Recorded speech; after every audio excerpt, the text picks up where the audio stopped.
Hi, I'm Say, and this is my channel, Heart of the Rose. This is my very first video that I'm recording and posting for my channel. So I felt it would be fitting to be my Mormon story because Lord knows that being a member of the Church of Jesus Christ was a source of a lot of trauma. And not just trauma that I endured while I was a member of the church, but also childhood and after being a member. So before I get into the Mormon story part of it, let me just say a little bit about my upbringing so that way you get a little idea of my background and where I was at in my head when the missionaries found me. And I will say they found me because they did. But okay, so my grandfather was in the military. My mom was a dependent and was overseas when she got pregnant with me. So I was born in Germany and then we moved back to the States. And I pretty much grew up with my grandparents. My mom was married to my little brother's dad while my little brother was young, but we'd only lived with them for the time they were married. I don't really remember it too much except for the crazy stuff. But most of the time it was my grandparents. My grandmother, sweet, awesome lady. My grandfather, narcissist, abusive, not just physically. Okay, I'll say my grandfather never hit me, but I know that he hit my grandmother, he hit my uncles, my mom. He never hit me, he never hit my brother, but I know he hit all of them, and he still hit my grandmother while I was growing up. So I know he was abusive in that way, but also monetarily, emotionally, mentally.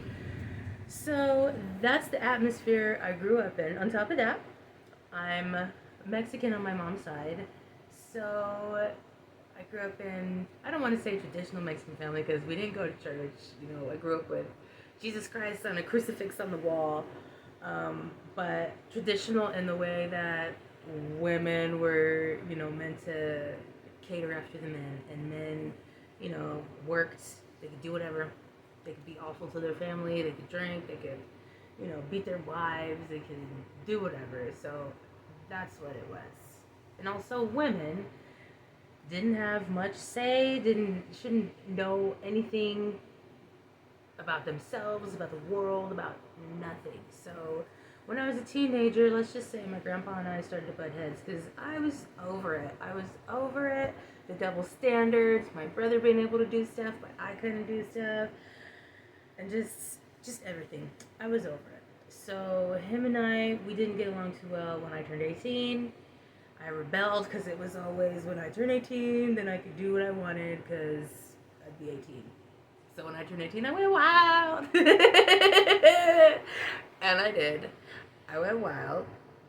I did a lot of crazy stuff, That part of my life, I've talked a lot about that, and I don't want to talk about that part anymore because that was wild and crazy.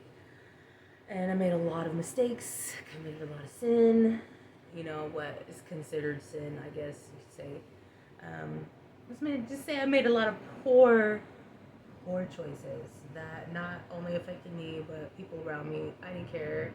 I just was all about me. I was selfish. I had my grandfather as the person I grew up with, so I had those tendencies. Okay, let's just put it that way. I had those tendencies. Okay, in my young 20s, 18 to 20s, young 20s. But at one point, I'd gotten to a point where I felt so low because I didn't have anything. I didn't have anything left. I didn't have a job because I don't want to keep a job. I didn't have good work ethic. I didn't have any money because I had horrible money handling skills. Every time I got paid, it was like, okay, let's go eat. Let me go shopping and get myself an outfit. And then it's like, oh, wait a minute. I got $10 to get me through 2 weeks to put gas in my big old van that I have that guzzles gas. Like, yeah, I was not good with that.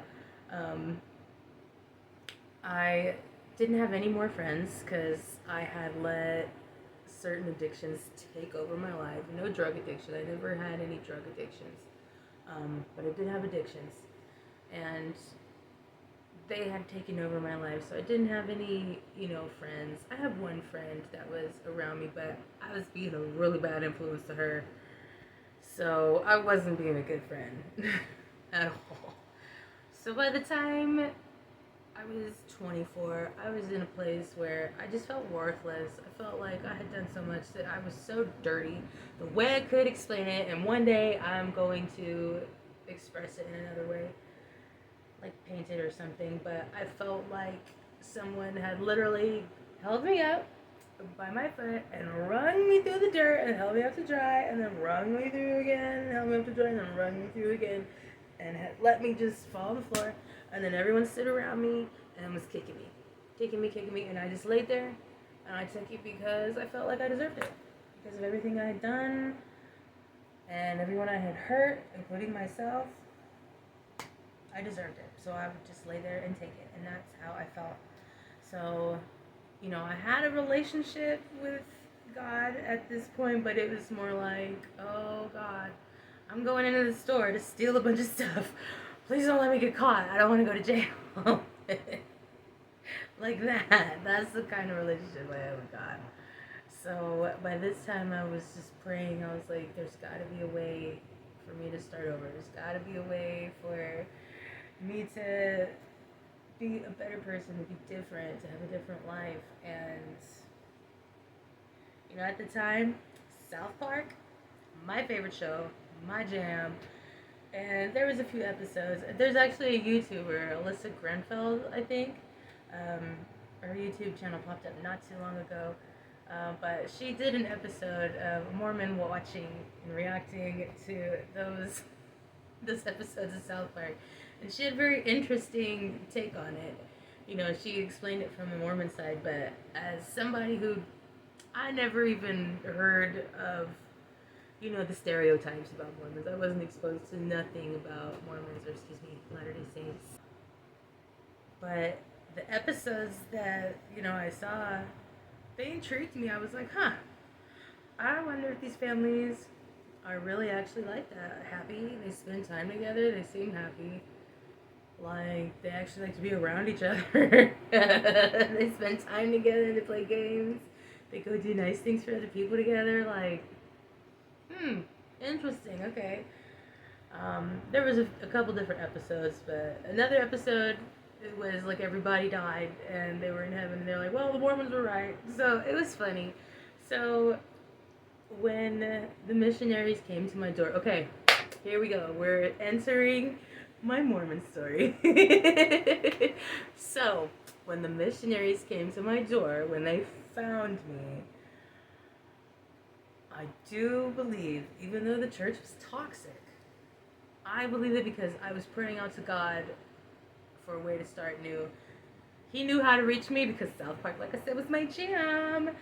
And I was intrigued by the Mormons. So, okay, when the missionaries found me, I was in my kitchen. They came to the front door and they knocked. And I thought they were Jehovah's Witnesses. So I started running up the stairs because in my house, we didn't answer the front door. We acted like we weren't home. We shut off all the lights and went around somewhere and hid and acted like we weren't home. So, that's what I did. I started running upstairs. I was like, oh my gosh, I hope they didn't see me. And then someone stopped me and was like, turn around and go open the door. Those are the Jesus boys. And the Jesus boys, I mean, we saw the missionaries walking around our neighborhood in their white shirts or on their bikes. And we knew they were preaching about Jesus. So we called them the Jesus boys. So some told me those are the Jesus boys. Go open the door and talk to them. So I opened the door and started talking to them. Like, I opened the door like this much, okay? This much. And also, this might be a little TMI, but you know what? I'm all about TMI on this channel because we get deep, okay? I was not presentable. I didn't even have a bra on underneath my shirt, okay? And I didn't never open the door or let anybody see me in my shirt without my bra on, okay? Never. But the door was open this much and I was talking to them and they said something about the Book of Mormon. And it was like, oh. And I opened the door. And I stepped out onto the porch because I was like, oh my gosh, South Park, these are the Mormons. Oh my gosh. So I started talking to them, and I ended up that day on my porch saying, yes, I will get baptized. I was their golden convert. I was ready to start clean. They came to my steps because they weren't allowed to come into the house. Okay, there's a lot of rules about Mormon missionaries. And Alyssa Grenfeld on her channel, she goes all over that stuff. I don't really know all those rules because I'm a convert. I didn't serve a mission. None of that. I would talk to the missionaries and ask them questions and everything and learn about their rules through them like that. Because I would be like, you want to do this? And like, oh no, we can't do that. But they came to my front porch and we sat on my front porch and they taught me, like, I don't remember how many days a week, but they catered to me. They were there. And it was a really good experience. I loved my missionaries, honestly, because they were great. One of them was a Pisces like me, so I automatically was like, I love you. And the other one, he was like this tall, smart guy, handsome, very knowledgeable. I was like, I got some pretty cool missionaries. So, it was a good experience, them teaching me and everything. And I was baptized on October 7th of 2020. No, 2012. Wow, 2012. 2012. A long time ago. And the very first year after I was baptized was, I'm going to say, no, the very first 2 years. I'll say the very first 2 years after I was baptized was probably the best time that I've had in my life as far as the feeling that I had of the kind of person that I was. I don't know. I just felt clean, like I had a new slate. Things were going for me. I was so happy. Things were happening for me. Like, I didn't have a job before that, and I found a job. After I had a job within 2 months, I had a vehicle, a nice vehicle. I ended up with a Lexus, and I ended up with, good callings. And, like, for instance, I wanted to be the choir director, and there was a choir director already, and I was like, well, I don't know how to be the choir director, that someone's calling already. And I ended up getting the choir director, like, not long after, like, thinking that. I wanted to go to the temple so bad, so soon. I was able to go to the temple to go do baptisms for the dead. And then within a year, I was getting my temple recommend and went to the temple. And within that time, like, I was meeting a lot of cool people. I was being social. I was doing all kinds of stuff. I was happy. I was bubbly. It was a good experience. A good experience. I will say that. There were some things along the way, like Mormon dating. No, I'll just tell you, no. It's weird. Not for me. And I felt very out of place, very uncomfortable, because I had already experienced so much stuff. So much stuff. And the people that I was with, they kissed. And maybe one of them had sex, like, ooh, like, that was bad, like, oh my gosh, like, they had sex before. Ew. So I was way out of place. And the dating, it was weird, because it was like you started dating somebody and you automatically started thinking, like, this is my husband, this could be my husband. And then you'd be kind of broke when you broke up. But then it would be like that every time you date, like, this could be it was just weird. It was weird. And the temple was weird.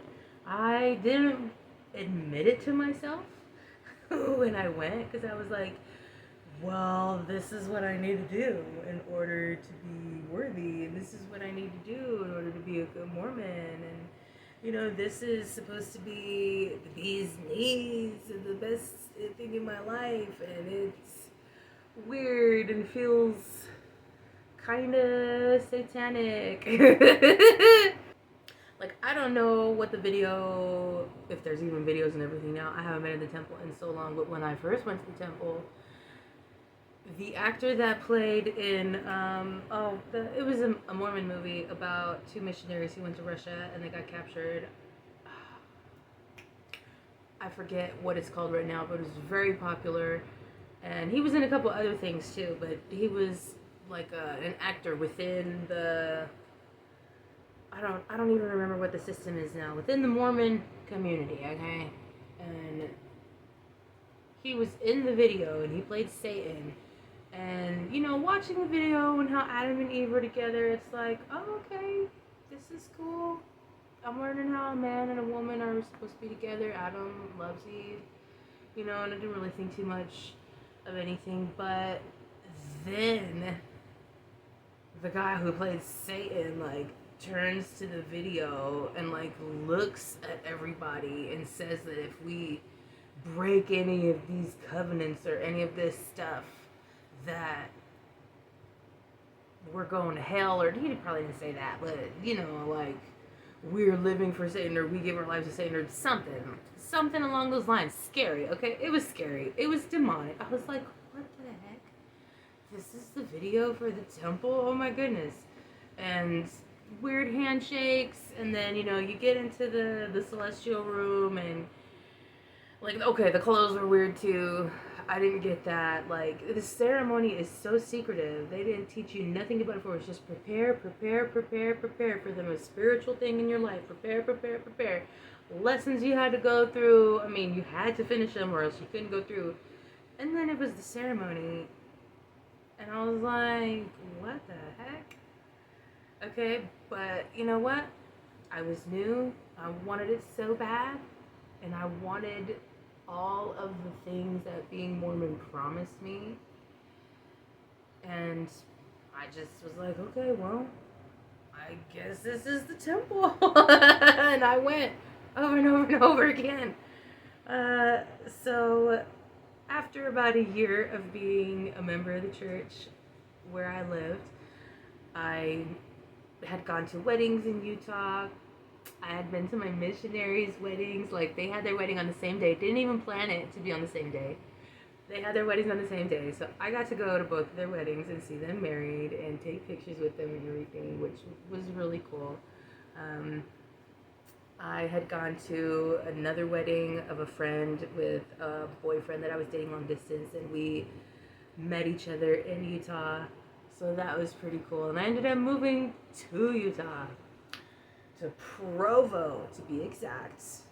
Not very far from the college. Like, I could, pretty much around the corner was the stadium that they played football in. I went to church on the campus itself. I don't remember which ward I was in. But yeah, I moved there and everything just fell into place. Like, it was honestly, like I said, the best couple years that I had being a member of the church. And when I moved to Utah, it was good for a little bit, but it was after I moved to Utah I started to feel completely out of place. Like, this is not for me.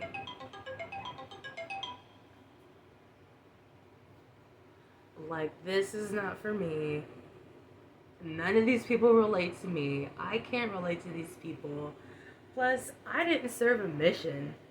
So I already, even though it's not said out loud, it was like I already wasn't as worthy as some of the other ladies around me, you know? So on top of that, like, I read my scriptures, I was studying, I was in institute, but I didn't know my scriptures that well like they did, okay? Like, they could pluck it out of their brain and just, yes, this verse of this book of this chapter is like, whoa, I tried, and for a while I had a couple memorized. Could I remember them today? No. I can remember the gist, maybe, if that. But it was just so many things. And within like the first couple weeks that I was there, we had a new bishop, like a brand new bishop, and he wanted to meet everybody, have a meeting, each one individually, so he could get to know us. And when it was my turn and we had a meeting, I told him my story, and within the first couple minutes of me telling him stuff, in particular, I told him about, I had same-sex attraction because, I had done some stuff in my life.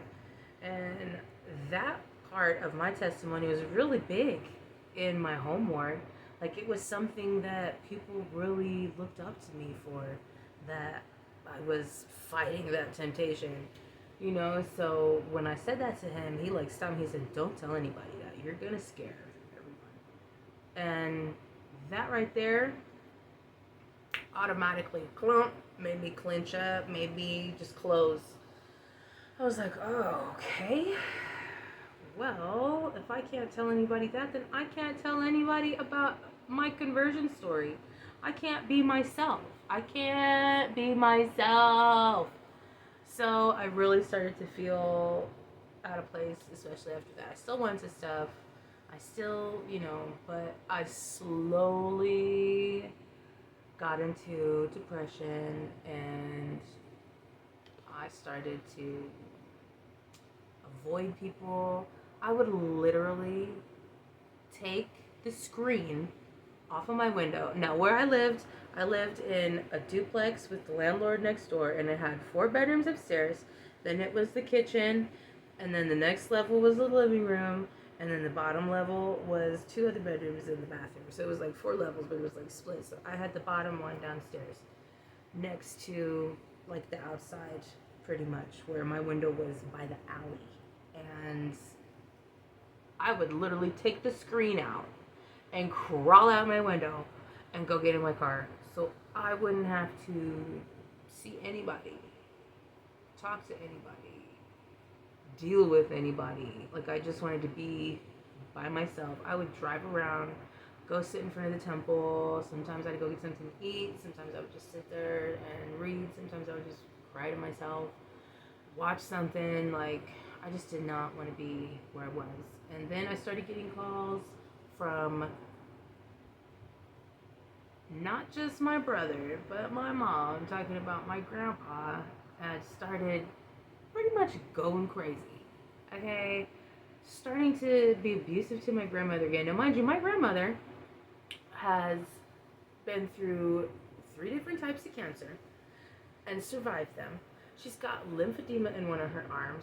She is disabled and handicapped now. I mean, she wasn't allowed to go out of the house. She wasn't allowed to do this. She couldn't. She can't drive. She never learned to drive. So it's like she was captive, but yet he was accusing her of all this crazy stuff and threatening her and all this and this and that. And I was getting calls like all the time. I would be at work with my brother sobbing on the phone. I don't know what to do. Grandpa's doing this. And because I was the only one that would stand up to him. And for some reason, after I became a member of the church, he gained some sort of respect for me. He told me, oh, this is how you should have been your whole life. And I started dressing in skirts and, nice shirts and stuff together. He was like, this is how you should have been your whole entire life, how you should have dressed your whole life. So he loved it. He loved that I became a Mormon. But I was the only one that, stood up to him, and he would somewhat listen to. Not really, somewhat, but... So I decided, you know what, I have to go home. I have to go home. So I gave up everything in Utah, and I came home. And I helped my grandmother get away from my grandfather. We had to call the police on him. We had to get him out. He ended up getting arrested for whatever the charges were, for threatening and menacing and whatnot. And then he got out, and he called. It was like, somebody's gonna pick me up. We were like, are you kidding? So he literally came back home and was not leaving. So we had to get a hotel, me, my mom, and my grandma, until finally we were able to get a permanent restraining order. I had to testify against my grandfather. which was very difficult, especially after everything that I learned about him and stuff that he did, not only to my grandmother, but to my uncles and my mom. Like, it was difficult because I didn't look at him the same. Whatever little respect I had for him, I didn't have anymore. And it was just a difficult thing to do. But we got it done. Permanent restraining order. He moved to Texas. He already had somebody. He was cheating. He already had somebody like for years and went and married her. They lived down in Texas. And, you know, I was here with my grandma and my uncle. And then I decided, you know, when I was in Utah, I was going to start going to Utah Valley University because I wanted to be a member of the Mormon Tabernacle Choir. So I wanted to start going to school for music.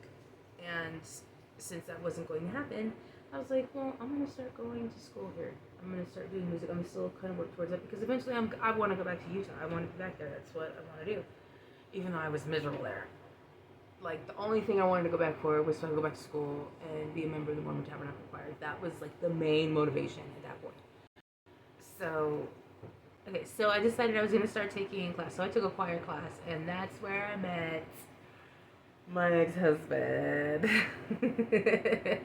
I met him and started a relationship with him. And found out he was a drug addict after we had been together for a while, so I was already kind of heart involved. And of course, being a member of the church, my very first thing was, I need to go talk to the bishop.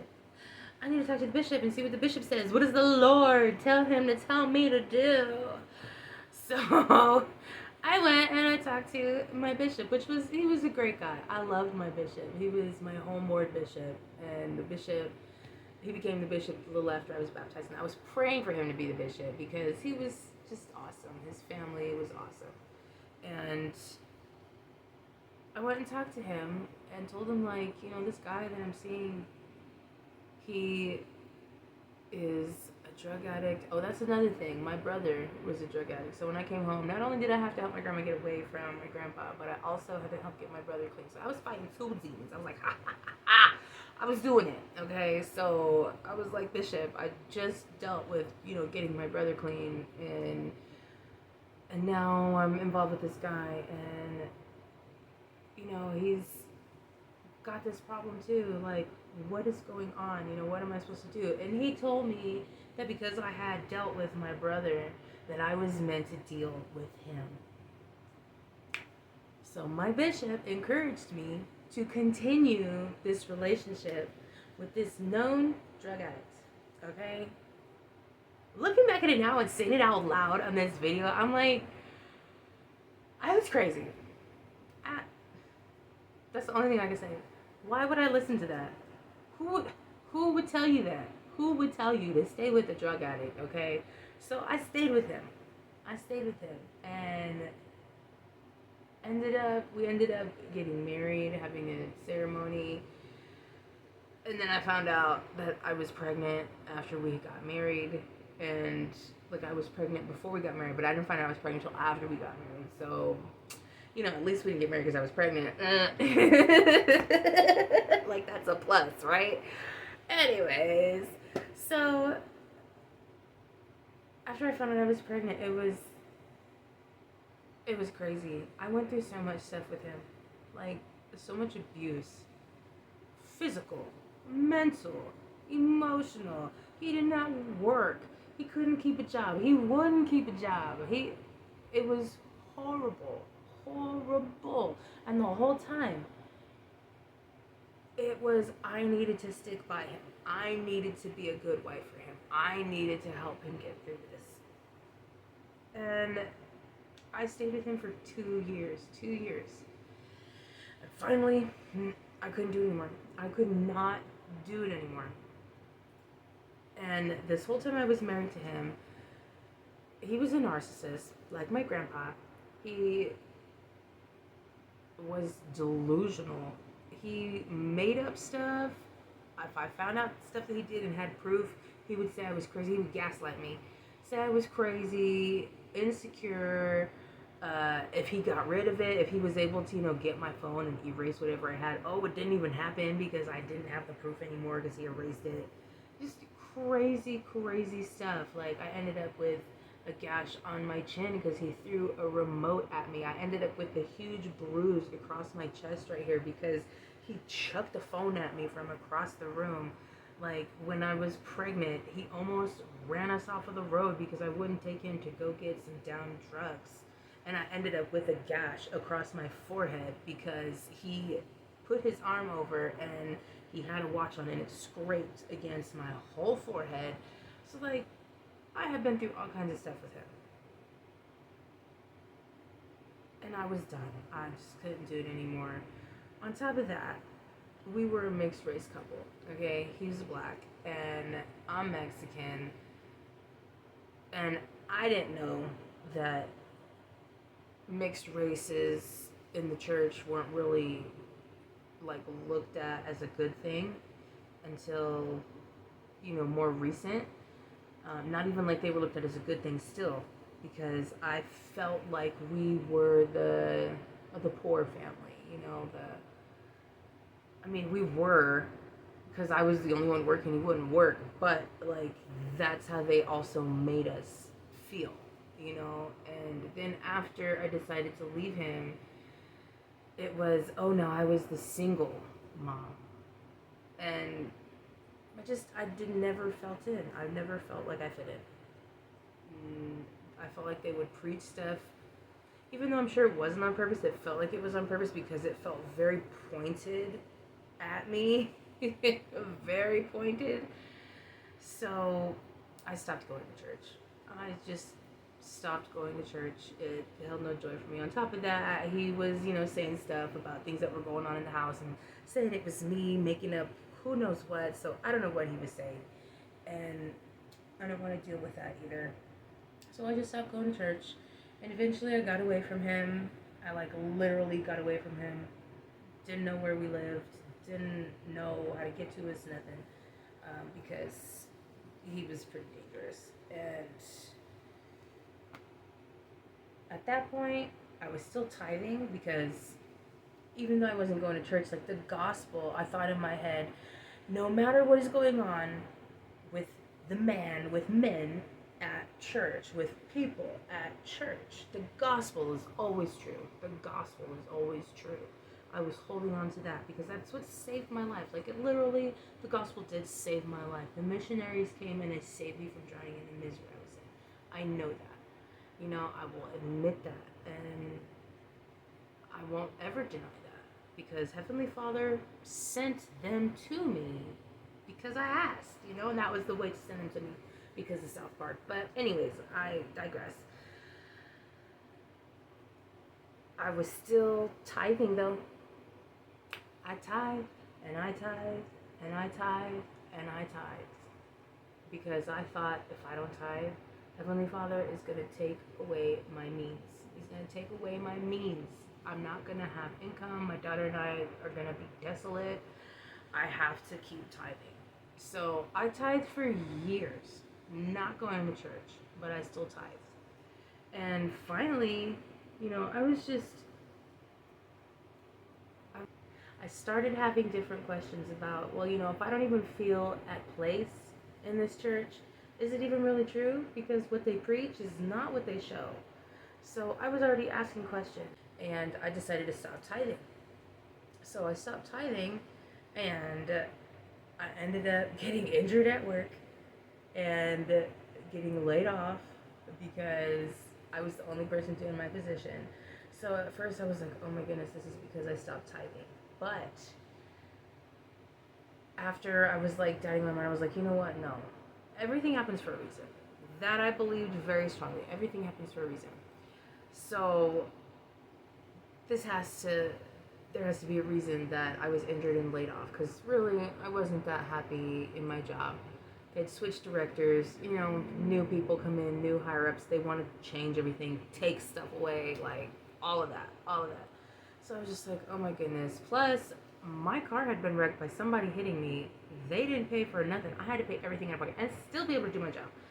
So I was kind of bitter in that sense. So after, in my mind, I was like, no, everything happens for a reason. Just don't think that, because that makes no sense. And after I stopped thinking that, like literally the next day, I got an email talking about return to earn, get a scholarship to pay for the rest of your whatever you started. And like I had a year left, pretty much. And I was like, okay, well, let me see what's going on. And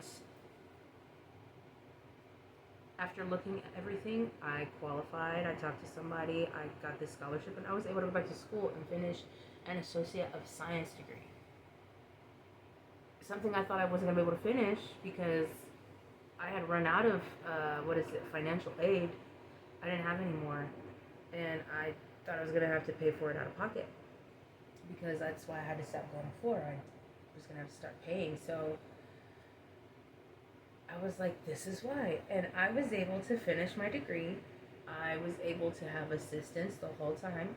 My bills were paid. I was able to have food, take care of my daughter, just everything I needed. Everything was taken care of. Everything worked out. So I was like, see, everything happens for a reason. I stopped tithing, and Heavenly Father, He blessed me and He changed my life. Okay?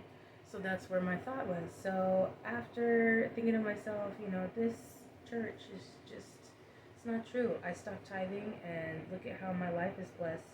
I just don't think I believe it anymore. And then Mormon Stories podcast started popping up on my YouTube channel, and my mind was blown. I learned so much stuff about the church history that I was not taught, about Joseph Smith that I was not taught. So much. And I was just like, I've been lied to. I felt bamboozled. I felt so betrayed. Like when you find out somebody that you've been with that's been loyal, that you think has been loyal, that's been on your side and there for you and helped you to cultivate who you are, is fake. All a lie. Everything that you learned, everything you thought was the truth. Lie. I was devastated. I was hurt. I was so hurt.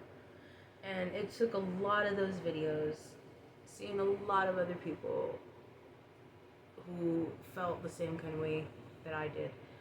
And it really helped me to start getting over that. And then I started looking into how to work within myself, because energy is real. We all have energy. The law of vibration is like vibration attracts like vibration. So I was like, I'm attracting this stuff to myself. And started doing inner work and different things. And now I realize that, yeah, the Church of Jesus Christ of Latter-day Saints is not what it was painted out to be.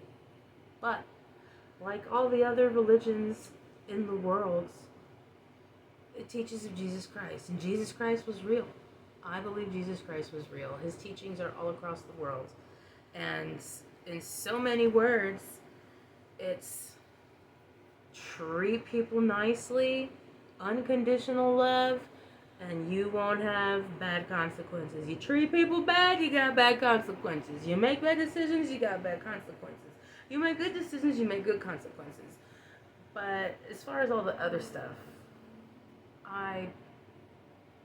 the not being as worthy, not being worth as much as other members because, I didn't serve a mission, because I didn't know this, because I didn't know that. Like,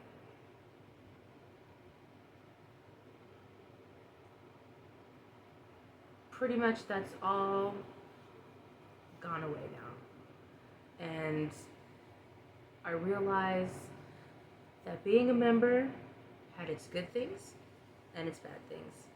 I learned a lot about my self-worth, about who I am, and about being a good person and following Jesus. But there's also a lot of bad things that came along with the church. Like, I already, as somebody who grew up in a trauma-filled house. I already was susceptible to abusive relationships. And that's what being a member of the Church of Jesus Christ of Latter-day Saints was. An abusive relationship. And realizing that I attracted that to myself and endured that and everything that came along with it because of that. Because I was already susceptible to abusive relationships. That's why I was a member. Even feeling out of place, feeling like I didn't belong, like I wasn't worthy, like I didn't deserve to be there anyways.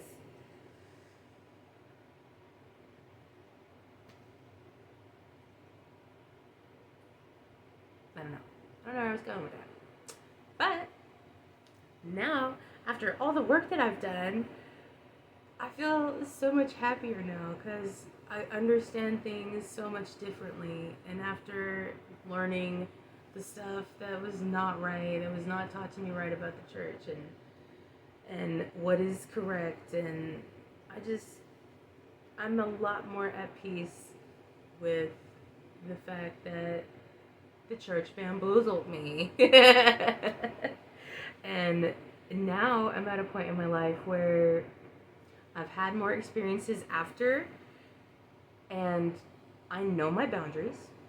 I know what I will accept, what I won't accept, and I have no problem walking away from something that is not serving me or serving my highest good.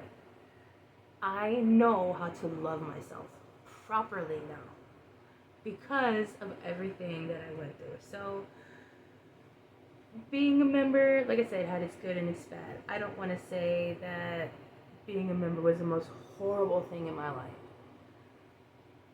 because it wasn't the most horrible thing in my life. There were some good things that came out of it. But for the most part, there was a lot of trauma, and it was an abusive relationship. That's the only way to put it and to categorize it. It was an abusive relationship. And when you realize that, you're able to get out. And not just get out, but to get out in one piece and to heal your mind and your soul. Because I could have continued to be bitter. I could have continued to be mad and played the victim and been like, it's all because of this. It's all because of this. But I was able to look inside and see what it was about myself that was attracting these things, that allowed me to allow myself to accept these things. So being a member has changed my life. I'll say that. Being a member has changed my life. Would I say to somebody, you should be a member of the church? No. Would I tell somebody that it's a good place for them to raise their kids? No. I would not. I would not. Would I tell somebody that it was the best experience in my life? No. I would not. Would I tell everyone it was a learning experience? Yes. That I will. Because it was. It was a learning experience. And I'm thankful that everything that I went through, that I did go through. Because it does. It's made me who I am. And it's made me stronger. And it made me come to a point where I realized I want to help other people get through these same kind of things. So that is my Mormon story. I do plan on elaborating on certain parts of it more in other videos, because there was a lot that happened within, those years, because I became a member in 2012 and I stopped tithing in 2022. So 10 years. 10 years I was a member. From 24 to 34. So there's a lot that happened within there. So I will be doing other small videos about that and the trauma and what happened and how to get through that.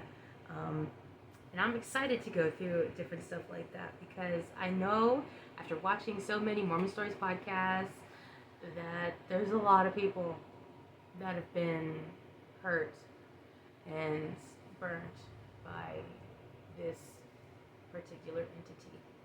And I will say the church is an entity. So, with that being said, the end of my first video has come. We'll see how it is because, when you do something for the first time, it's really not that great. So, hopefully, it's not that bad and you guys will come back to see another video. Until then, I wish everybody high vibration, love, peace, and remember, you are enough. You are worth it, no matter what anybody says. You are enough and you are loved unconditionally, okay? Mwah. Bye, everyone.